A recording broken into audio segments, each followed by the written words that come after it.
কিছু পারি না না বলে কিছু করি না বলা উচিত। হঠাৎ করে মনে হলো যে কিছু একটা বানাবো, অতঃপর বানানো শুরু করলাম। এই যে নিচে কুচি দিচ্ছি, একটা সালোয়ার কামিজ বানালাম ছোট বাচ্চাদের 5 থেকে 4 বছর বা 6 বছর, তারও কম, 6-এর বেশি হবে না। আইডিয়া মাফিক জামাটা বানানো শুরু করলাম। তো এই যে ফোনটা কোন রকম মেশিনের সাথে হেলান দিয়ে রেখে দিয়ে তারপরে এই যে বানাচ্ছি। কিন্তু ভিডিওটা লং হয়ে যাওয়ার কারণে আমি এটা স্পিডটা বাড়িয়ে নিয়েছি, এজন্য খুব তাড়াতাড়ি কাজটা করছি। তবে সেলাই মেশিনের কাজ আমি খুব ভালো পারি না, তবে যতটুকু পারি যাতে খেয়ে বসে থাকতে না হয়, কিছু না কিছু করি, এজন্য আর কি করা। তাছাড়া তেমন কিছু না। আমার থেকে অনেক ভালো সেলাই মেশিন, টেক্সটাইল বিভিন্ন কাজ করে থাকেন আপনারা। তো তাদের কাছে আমার ভুল ত্রুটি হলে আপনারা আমাকে কমেন্টে জানাবেন। আমার ভুল ত্রুটি আমি আবার সংশোধন করে নিব। জানেন কি, মেয়েদের কি কাজ আছে আমিও খুঁজে এখনও পাই না।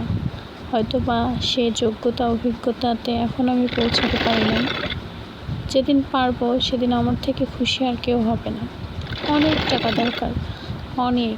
যত টাকা হলে অন্তত ফ্যামিলির মানুষের মুখে হাসি হয়, তাদের মন খুলে হাসি, তাদের পোশাক, তাদের পরিচ্ছদ, অনেক টাকা পয়সা, যে টাকা পয়সা দিয়ে আরেকটি পরিবারকে সচ্ছলতা ফিরিয়ে আনা যায়।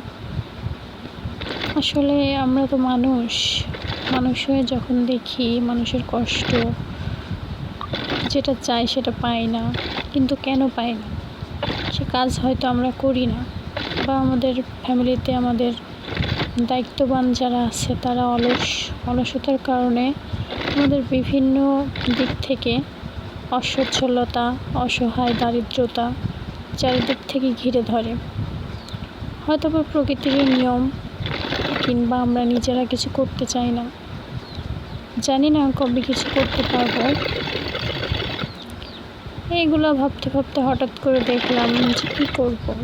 24টা ঘন্টা ঘুমিয়ে শুয়ে বসে নষ্ট করার থেকে কিছু তো করা দরকার, যেটা করলে আমার অভিজ্ঞতা একটু বাড়বে। তো তারপর ভাবলাম যে সেলাই মেশিনের কাজটা টুকটাক জানি, এবং মেশিনটা যেহেতু আছে তো সেহেতু কিছু একটা বানানো যাক। এই আর বানানো শুরু করলাম। তো এই যে আমি মেশিনের সেলাই করছি, এটা হচ্ছে একটা ফুল বানাবো। অনেক দিন আগে ভিডিও দেখেছিলাম, ফুলটা বানানোর দেখেছি, কিন্তু তারা অন্যরকম করে বানিয়েছে, প্রজাপতি টাইপের। আমি বানালাম মানে একটু গোলাকার ফুল টাইপের। একটি পুঁতি বসিয়ে দিয়ে তারপরে এই যে জামাটার উপরে মাঝখান বরাবর গলার নিচে আমি এটা বসাই দিলাম। এভাবে সব কিছু ঠিকঠাক করে জামাটা কাকে দিব জানি না, তবে আমাদের বাড়ির আশেপাশে অনেক বাচ্চারা আছে, তাদের দিব। কিন্তু বলেন তো, যে আমি আজকে একটা জামা দিব, কালকে একটা জামা দিব, কিন্তু আমি আর্নিংটা করব কিভাবে? আমি এখান থেকে আর্নিং করতে পারছি না, চাকরি পাচ্ছি না, বা ফ্যামিলির সচ্ছলতা নাই, তাহলে কোথায় থেকে টাকাটা ইনকাম হবে আমার জানা নেই। তবে আমি যতটুকু জানি, নিজের অভিজ্ঞতা, যোগ্যতা, শিক্ষা এগুলোকে সঠিক জায়গায় প্রয়োগ করতে না পারলে কোথায় কাজ মিলবে না। তো আর কি, যে বানানো শুরু করেছি প্রায় শেষের দিকে। হঠাৎ মনে হলো যে একটা ভিডিও করে রাখি, অন্তত আরেকটু কাজে দিবে, বা আপলোড করব ইউটিউবে আপলোড করব, এই চিন্তাটাও এসেছে ইউটিউব দেখে আমি এরকম আইডিয়াটা পেয়েছি। কীভাবে কথা বলতে হয় তাও জানি না, তবে চেষ্টা করছি বসে না থেকে কিছু না কিছু করা, কিছু না কিছু বানানো, কিছু না কিছু আইডিয়া করা, এই সেই হেনা তেনা ভাবনা চিন্তা থেকে আর কি এগুলো করা।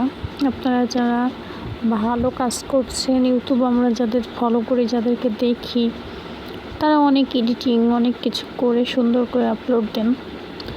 তো এ বিষয়ে আমি অভিজ্ঞ নই, তো যদি দেখতে সুন্দর না লাগে বা পছন্দ না হয় অবশ্যই এড়িয়ে যাবেন।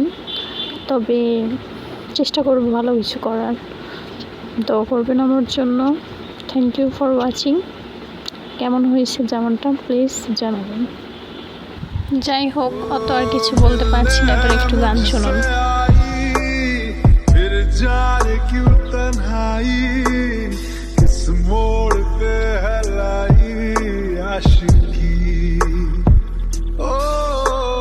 खुद से है या खुदा से